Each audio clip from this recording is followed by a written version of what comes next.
This lecture is part of History 363 Modern Africa class at Flagler College.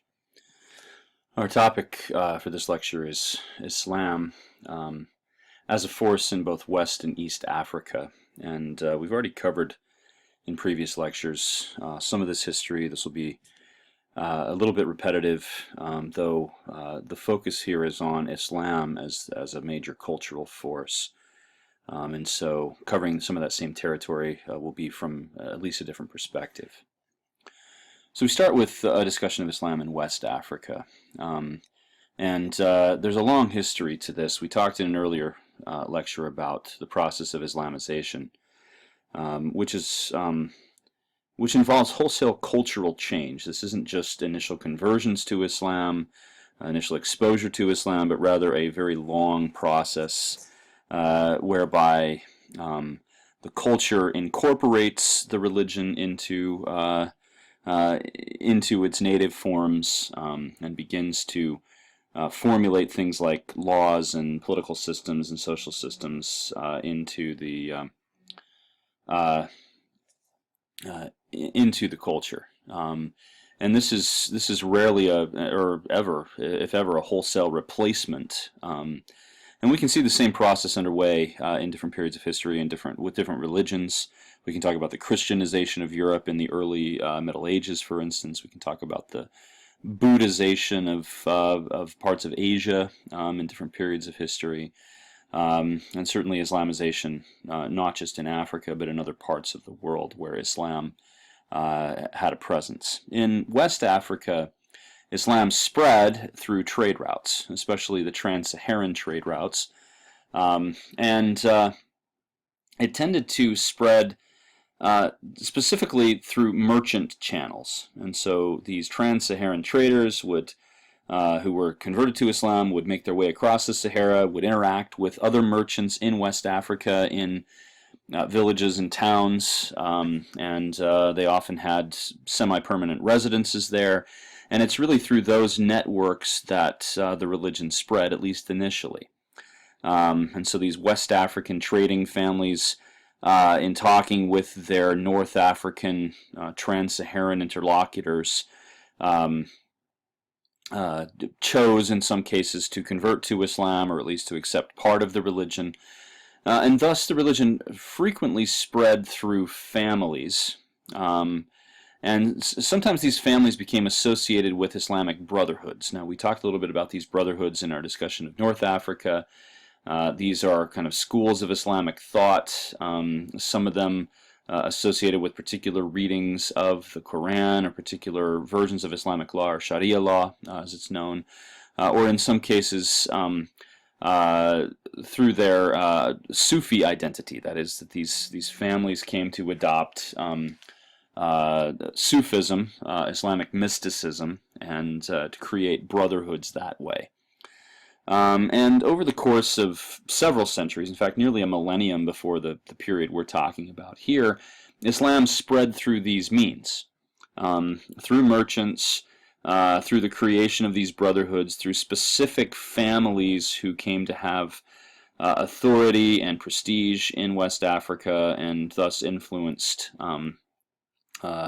other people to convert to Islam. Muslims through the Middle Ages and into the early modern period were frequently advisors to important political elites, either to kings or to nobles in this area. In many cases, the political elites themselves would convert to Islam, though this was rarely done in a wholesale fashion. That is, the kings of, so going back into the Middle Ages, the kings of Ghana and Mali and Songhai were at least nominally Muslim, and in some cases they seem to have been quite devout. In the 14th century, the king of Mali, named Mansa Musa, for instance, went on a Hajj, or a pilgrimage, to Mecca, and became quite famous for doing that, spreading the wealth of Mali and the reputation of Mali all over the Muslim world. But in other cases, these nominally Muslim rulers acted in ways that really were not very Muslim. They don't seem to have been terribly committed to the religion. Even when they were committed, they still seem to have maybe for the sake of appearances or the sake of appealing to tradition, they seem to have continued to practice native forms of religion, or at least to blend the native forms of religion, including a belief in a multiplicity of gods and spirits and nature forces, and in particular, devotion and veneration of ancestors. These seem to have been incorporated in, or rather Islam seems to have been incorporated into these traditional systems as another component of the religion. And so this is, in West Africa, as we'll see in East Africa, this is really an amalgamated form of Islam. It was used at times for specific reasons, or rather the rulers would appeal to Islam for specific reasons, for trading purposes or for purposes of augmenting their authority, but it was rarely any kind of pure form of Islam, if such can be said even to exist. However, probably starting in the 18th century, again for a variety of reasons, there was a series of Islamic revivals. Now, some of these came out of the famous schools, which had grown up over the centuries in West Africa, Quranic schools in places like Jenne and Timbuktu. And so the scholars, some of them, from one brotherhood, some from another, some Sufi in identity, tried to inspire their fellow Muslims to purify the religion, and in some cases gained the ear of those in political power. And so by the early 19th century, and again, the dynamics here are really quite complex. We'll look at a couple of examples to try to understand how this played out. But Islamic law, appeals to Islamic law, became very potent in connection with this Islamic revivalism, or the desire that was expressed to purify the practice of Islam. Also, the concept of jihad, or holy war, war against the infidel, became important in this period. And those who sought to purify Islam often did so, as there was precedent in the religion to do so, often did so through means of war. And so this process of continued Islamization, and particularly Islamic revivalism, was often associated with warfare and violence.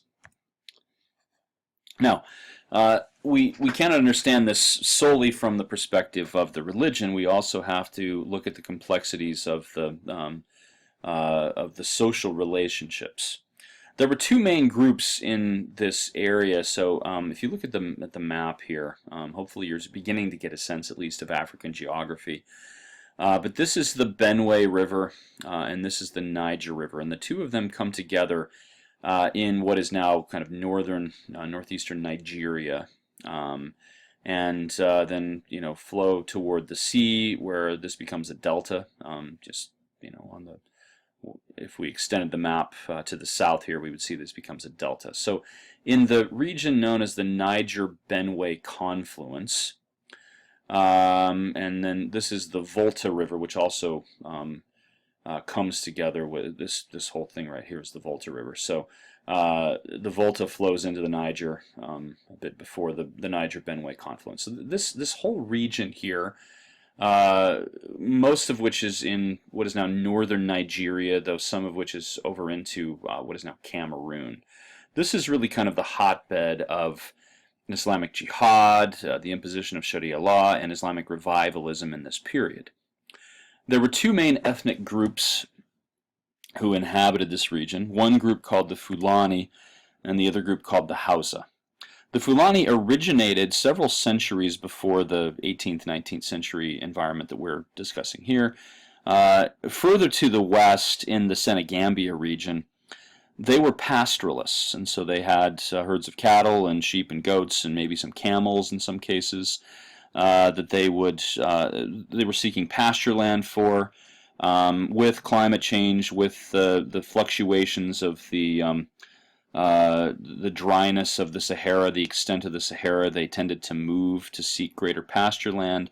By the late 18th century, or rather by the middle of the 18th century, the Fulani were firmly in this region here of, again, what is now northern Nigeria. But they often came into conflict with the group of people known as the Hausa, who were agriculturalists. And so, the whole traditional conflict between farmers and ranchers, or farmers and herders, was played out here. The Hausas seeking to defend their land from the attempted movements of the Fulani, who were looking for pasturage, and so sometimes this erupted into warfare. This is one of the components of the transatlantic slave trade for a time in the 18th and early 19th centuries, that these wars between the Hausa and the Fulani, or conflict between the two groups at least, prompted, or rather led to the enslavement of some people, probably some Fulani and some Hausa, depending on the tide, the shifting tides of war there. The Hausa, though, had also some internal problems that led to some of the developments that we'll be discussing in a minute here. And that is that among the Hausa, the most wealthy and prosperous and powerful landowners tended to enslave their own people, or at the very least to exploit their labor, taking them on as sharecroppers, or in many cases just outright enslaving them. And so the peasants among the Hausa were quite embittered to the elites among the Hausa, seeing them as corrupt, as money hungry, even as inhumane and unjust. And so these tensions that existed between the wealthy elites and the poor peasants would be exploited by those who were embarking upon jihad and upon the purification of Islam. This brings us to the career of one of the most important figures in early 19th century Africa. Uthman, that can also be pronounced Usman. It's the transliteration of the same Arabic letter. In some cases is pronounced with an S sound, in some cases pronounced with a TH sound. We'll call him Uthman Danfodio, though. Uthman Danfodio came originally from the region known as Gobir, which you see on the map here, a region to the northwest of this area of the Volta River Valley and the Niger-Benue confluence. Born around the middle of the 18th century, probably sometime in the 1750s, by the late 1770s or so, he already had a reputation as a holy man. He seems to have drawn upon the scholarly traditions of the great Quranic schools in West Africa, again in places like Djenné and Timbuktu. But he set himself up as a kind of popular preacher and as a jihadist. Now, he gained a reputation. Many of his followers, at least, believed that he was the Mahdi. If you don't recall this from an earlier lecture, the Mahdi was thought to be a kind of messianic figure in Islamic theology, given that Muslims had, well, especially Shiites had been a minority among the Muslim communities. This whole tradition of a deliverer, a messiah figure, had risen up among the Shiites, but then had diffused into other, among the Sunni and into other regions of Islam, regions outside of the Shiite-dominated zone. It was particularly keen, as we'll see, in parts of Africa, that for some reason, probably several reasons, the whole thought of, or the whole prophecy of the Mahdi gained a great resonance. And so many of the followers of Uthman Danfodio, probably those who were oppressed and were looking for a deliverer, the Fulani who were victimized by the Hausa farmers, and even some of these Hausa peasants who felt victimized by the elites. His appeal stretched across all of those groups. Many of them believed that he was the Mahdi. Uthman himself seems to have downplayed this claim, does not seem to have believed that himself, and so the movement to some extent must be separated from the man at its head. But he did lead armies into jihad, which were tremendously successful. He was expelled from Gobir due to his kind of reputation as a rabble-rouser and as a jihadist, and made his way down here into the Volta area and the Niger-Benue area, and it was here that he had his greatest success as a jihadist, eventually forming, through his conquests of the Hausa elites, through the massive following of Fulani and Hausa peasants that he gained, was able to establish a hegemony, which was the largest kingdom, the largest political entity in all of West Africa in the 19th century, and one that persisted for many decades and even to some extent held on to its identity after the European takeover of this region. This entity was known as the Sokoto Caliphate. Once he had achieved this conquest, I've put up a couple of terms here just to clarify. Given that he was expelled from Gobir, Uthman Danfodio came across to a lot of people as a parallel to the Prophet Muhammad, that Muhammad had also been expelled from his homeland and had gone to another place. He was expelled from Mecca, he went to Medina, and gained a great following there, achieved great political power, and returned to conquer his homeland. Uthman Danfodio followed very much in the same course of life, and thus he was. This added to his reputation for sanctity, that he was essentially a kind of replaying of the life of Muhammad. After he attained this kingdom, however, Uthman Danfodio gave up his political power. He was not, it seems, terribly interested in being a king. He wanted to devote his life to scholarship, and he felt that he had, as a means to purifying Islam, and he didn't feel that his time would be best spent ruling over this kingdom, and so he turned it over to members of his family, to his brother Abdullahi, and eventually to his son Muhammad Bello, who took over the ruling of the Sokoto Caliphate, and then he ended up devoting his life to Islamic scholarship. Now, as I said, the Sokoto Caliphate would carry on for several decades, and it spawned a number of imitators. And I'm not going to go into all of the examples here, but one particularly important example is the figure known as Al-Hajj Umar Tal. The term Al-Hajj there just means this is an honorific indicating that he went on pilgrimage to Mecca at some point. But he was known as Al-Hajj Umar Tal. To the west of the Sokoto Caliphate, over into the region that now makes up particularly the country of Mali, but to some extent spreading even into Senegal and places like that, established very much through the same means as Uthman Danfodio had done through jihad and through the quest of purifying Islam, set up a state known as Tukulor, which thrived in the 1860s and lasted all the way until the French takeover of Mali and Senegal in the 1890s. And so, this whole process of jihad, the success that Uthman Danfodio enjoyed in the Sokoto Caliphate was attempted in other places, and Al-Hajj Umar Tal was among those who were similarly successful in spreading the purification of Islam. We do need to ask about motives for this, though. I mean, it seems that Uthman Danfodio and probably Umar Tal, to some extent, were motivated by a real desire to, sorry for the yawn, to purify the religion.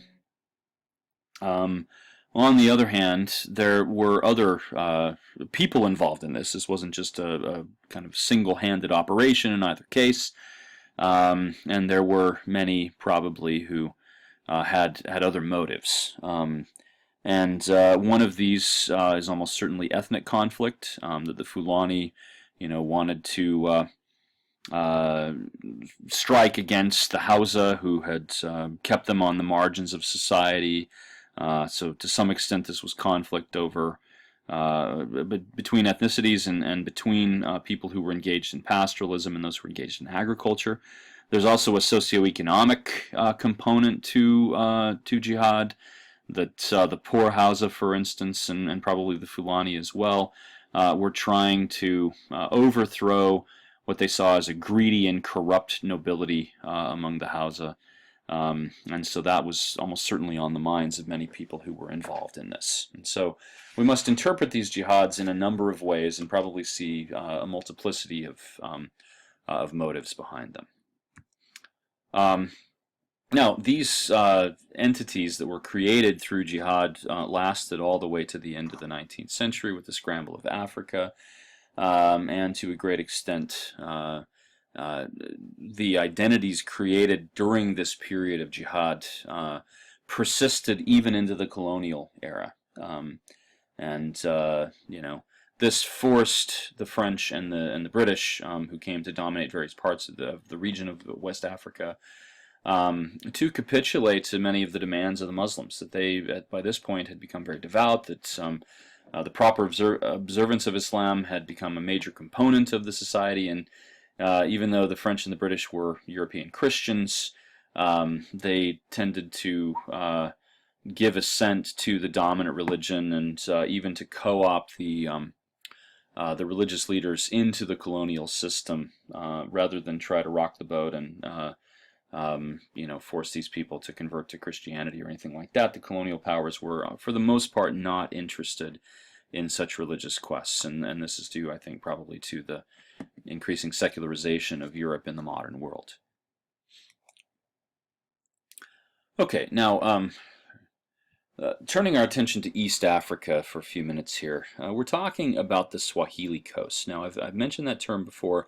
Let me clarify what it means. Swahili is both a language and a culture. This is the culture and language that developed out of the interaction between Arab merchants who established these trading ports on the coast, like Mogadishu, Zanzibar, Mombasa, and to the south, Sofala, during the Middle Ages. And so these had been around for many centuries. And the trading ports themselves were occupied almost entirely by Arab peoples who were, of course, practicing Muslims. And for the most part, these Arabs stayed on the coast and dealt with African middlemen who extracted the goods, mostly things like slaves and ivory and gold, from the interior, took them to the coastal cities, and sold them to these Arab merchants, who then traded them into the Indian Ocean region, up into the Arabian Peninsula and further east over into the Indian subcontinent and Southeast Asia and Indonesia and places like that. To interact, these Arabs and the Zanj people, as they were called in Arabic, or the black Africans on the interior, created a language called Swahili. And this involved mostly Bantu language vocabulary with some Arabic words thrown into the mix, and as it developed as a written language, it used Arabic script to write it. Now, Swahili would have later developments. I mean, this language would spread all over kind of Central Africa, from the East African coast into the Congo River Valley, and would become an important language there as well. So Swahili was a language, but it was also a culture. I mean, the interaction between the Arabs and the interior Africans produced a unique culture, unique to Africa in any case, centered very much on trade, but also involving the exchange of religious ideas and things like this. And so it was through these means, through the Swahili culture and the interaction there, that Islam began to spread, to some extent at least, into the interior. And this didn't happen everywhere at the same time. It was a fairly slow, gradual spread into the interior, but parts of East Africa ended up adopting at least portions of Islamic practice and theology, incorporating them, as we saw in West Africa, into their native systems, often as another option or just a component of a larger indigenous system. Now, so we see a great deal of local adaptation. Now, we already discussed how by the end of the 17th century, the sultans of Oman had spread their political authority down the East African coast and had made Zanzibar, in particular, an important political center. And it was really from Zanzibar, which was the most important economic center of the whole region, and thus the main center of trade, Islam and the Swahili culture spread into the interior. Now, we already talked about this, talked about Tipu Tip, talked about the adoption of, or rather the militaristic spread of the Zanzibari hegemony into the interior. But let's pick up that line of thought or that line of conversation and talk about how the effect this had relative to Islam. A couple of examples. The Sultan of, or not the Sultan, but the Kabaka of Buganda, the king of Buganda, whose name was Mutesa, who ruled from 1857 to 1884. One of the figures we discussed in an earlier lecture. By the 1870s or so, so a decade or so into his reign, he identified as a Muslim.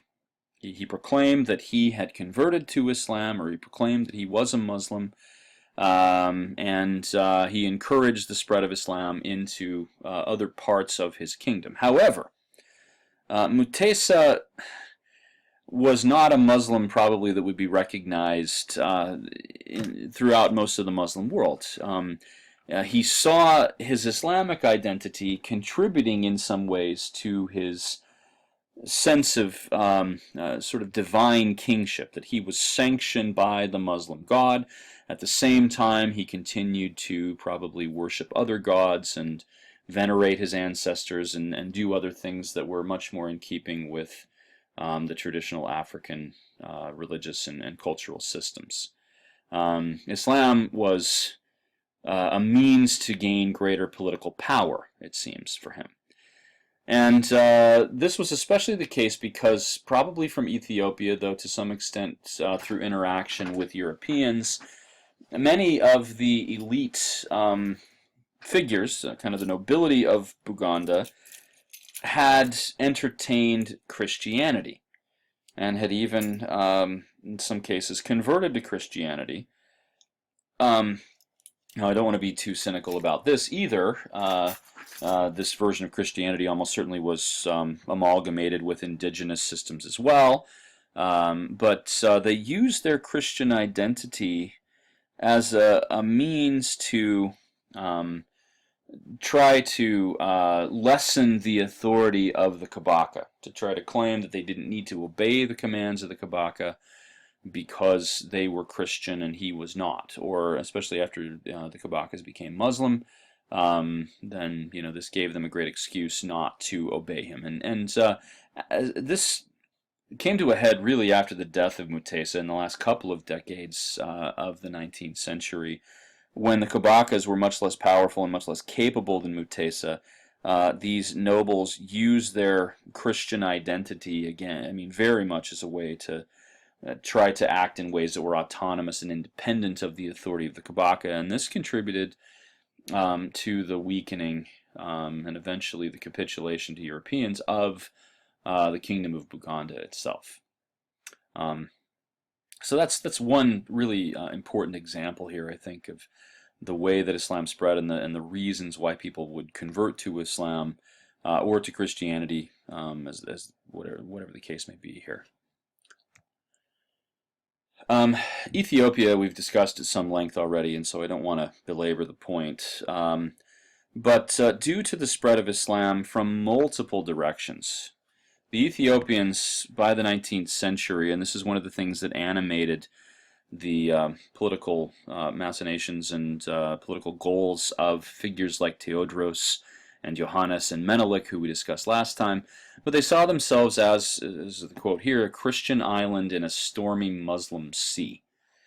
Islam had spread from the south through the Oromo people, who we talked about last time, some of whom ended up becoming Christian, but many of whom stayed Muslim over the course of uh, the 17th and 18th centuries. During this time of decentralization and political upheaval in Ethiopia. By the late 18th century, Islam was also spreading from other regions. From the north through the Egyptians, through the militaristic imperialist ventures, in particular of Muhammad Ali Pasha, who we talked about last lecture. Egypt, with the blessing of the Ottoman Emperor, the Ottoman sultans, who really couldn't stop the Egyptian pashas from doing this. They spread their authority into the Eritrean coast, occupying the port of Massawa, and thus putting pressure on Ethiopian Christians from there, emboldening Eritrean Muslims to try to invade the interior, invade the highlands, and compromise the authority of the Ethiopian kings. Also from the northwest, the region of Sudan, where there was more Egyptian expansion, but where Islam had established itself for a very long time as the key cultural force. Moreover, there was also expansion from the region of the Horn of Africa, what is now Somalia, where emboldened Muslim brotherhoods became key regional powers and spread the religion through jihad in that way, threatening Ethiopia from the east. And so Ethiopia really was cut off on all sides by Muslim peoples, Muslim adherents, some of whom had jihadist goals. This is why Ethiopia, over the course of the 19th century, entered into various alliances with Europeans, attempting to establish some sort of solidarity with other Christians in the world. This didn't always work out for them. The British appeared to be giving them aid in the 1880s as they took control of Egypt. They lessened the authority of the pashas in Eritrea, but this only paved the way for the Italians then to come in and take over the Eritrean coast and make a play for the interior, in which they were defeated at the Battle of Adwa by the forces of Menelik, something we talked about last time. And so these alliances with Europeans didn't always go the way the Ethiopians wanted them to. But Ethiopia was able, as I said in an earlier lecture, able to maintain their independence at least until the 1930s. And a lot of that had to do with their the cohesiveness of Ethiopia had everything to do with their Christian identity. In the Sudan region, so the region to the northwest of Ethiopia and to the south of Egypt. This is the Middle Nile Valley. That's the region we're talking about here. Up to the 18th century, the end of the 18th century, this region, along the Nile at least, had been subject to the leadership of a kingdom called the Funj Kingdom. This was nominally Islam, though here, as we saw in West Africa, there was an effort on the part of Islamic holy men, who in this region were called the Fakis, to purify the religion. And the Funj leaders, the Funj kings, were seen as obstacles to that purification. These Muslim holy men, the Fakis, also had great sway further to the west in what is now western Sudan and eastern Chad, in the region known as Darfur, where in the 18th century they set up a sultanate and had really a unique Muslim identity. This was for a very long time a very powerful Muslim state of sorts, or a sultanate, independent of what was going on in the Nile Valley. And the historical animosity that developed between the people of Darfur and the Sudanese of the Nile Valley would remain keen all the way into relatively recent times. This is one of the animating principles behind the Darfur genocide of the first decade of the 21st century, something we'll discuss at the very, very end of this course. However, under the auspices of Muhammad Ali Pasha, or at the behest of Muhammad Ali Pasha, the Egyptians sent troops down into Sudan and ended up establishing a hegemony over this region, dealing a severe blow to the power of the Funj kings, the nobles of this region. In the 1820s, they set up a capital in Khartoum and ruled over the Sudan, and brought with them their own particular version of Islam. There were different brotherhoods that thrived in Egypt and in Sudan, and so this led to some religious conflict and even to jihad between different Muslim groups, them seeing each other as takfir, or as heretics.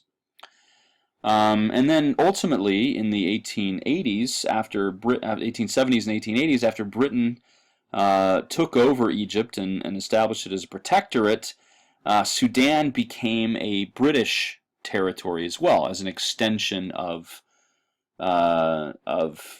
Egypt. And so they sent a governor down there. This was Charles Gordon, who had been the advisor to the Egyptian leaders in the establishment of the protectorate. He came down to Khartoum and set himself up as a governor over the protectorate of Sudan. Or really, this was more of a colony. I think that the colonial presence was in some ways more invasive in Sudan than it was in Egypt. And this led to a backlash among the Muslims in Sudan, partly directed against Egyptian rule and partly against British rule. This movement was led by a fellow named Muhammad Ahmad, who, like Uthman Danfodio before him, was proclaimed to be the Mahdi. Now, in Muhammad Ahmad's case, he did not try to refute that claim. In fact, he made the claim himself, and ended up being another tremendously important figure in this era. Muhammad Ahmad had been, it seems, one of these faqihs, had been a Muslim holy man, and proclaimed jihad in the 1880s after the British takeover, and was proclaimed the Mahdi, and leading armies. This is one of the more shocking sequences of events, I think, in modern African history. Leading armies that didn't have that many firearms, were often armed with swords and things like that. They managed to take over much of the country and eventually besiege Khartoum. Now, they did this partly through stealing supplies of the British, and in one very famous battle out in the desert region, kind of an outpost of British authority, they, it seems, according to some accounts, stole British uniforms, and thus were able to get very near the British before the British realized that this was an attack of the forces of the Mahdi, and they overwhelmed the British square, the formation of soldiers that they formed there. And in 1885, they ended up besieging and eventually capturing Khartoum. One of the assigned readings for this class specifically, or for this week specifically, was the account given by Alfred Egmont Hake of the capture of Sudan, and this is told mostly from the viewpoint of Charles Gordon, the general and governor in authority in Khartoum. And I mean, you can read through this. This is very much a British-centric account, talking about how and describing the forces of the Mahdi as these barbarians, and proclaiming that they could easily be overcome if they just had more troops. We have a few descriptions of battles here where the forces of the Mahdi throw themselves at the British positions and are mown down by the guns of the British, but they just keep coming.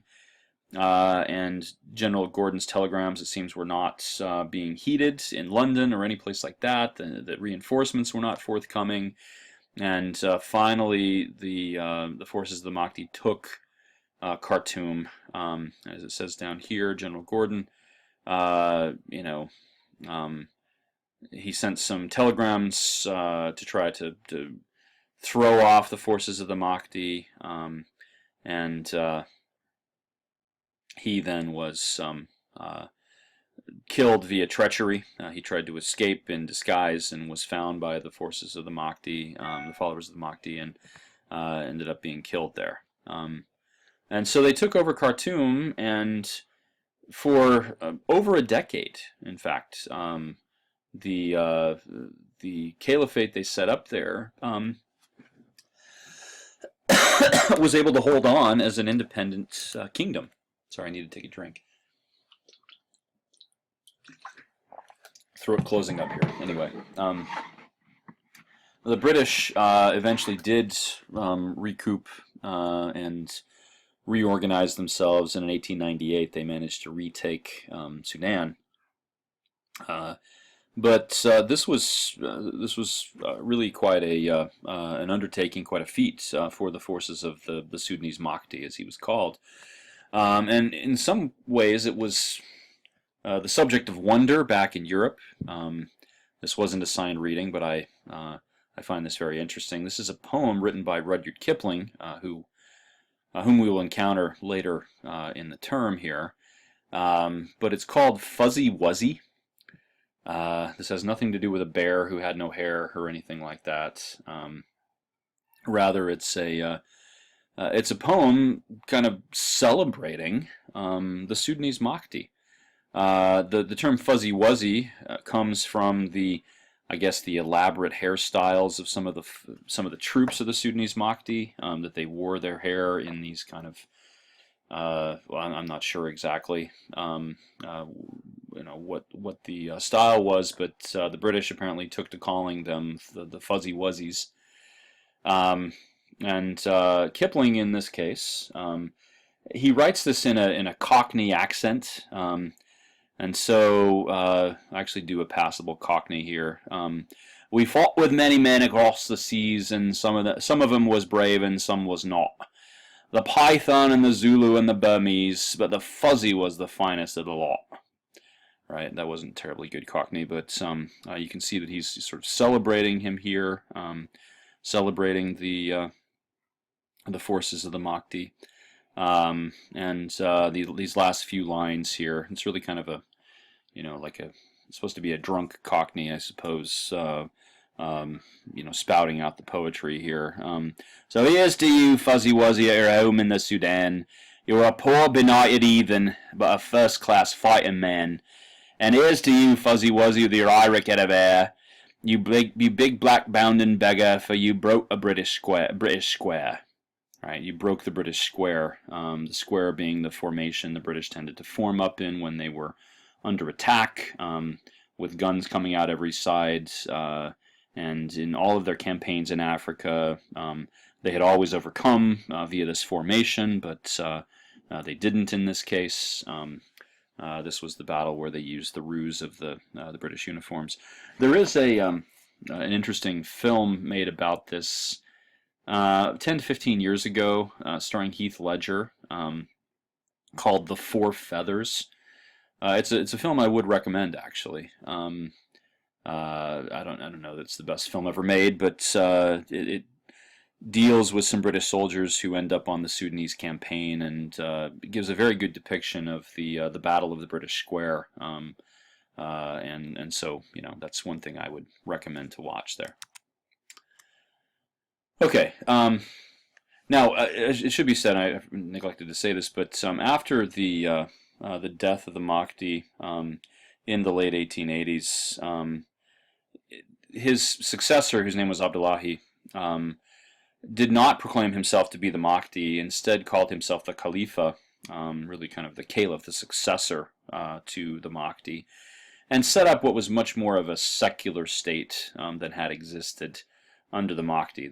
And so we can see that the motivations here again were mixed. This wasn't always a quest to purify Islam or to establish a religious state, a theocracy of some kind. That Abdullahi acted much more in secular fashion after this. Here is a map showing roughly the territory gained by the forces of the Mahdi at its height in the late 1880s. And you can see that it stretches.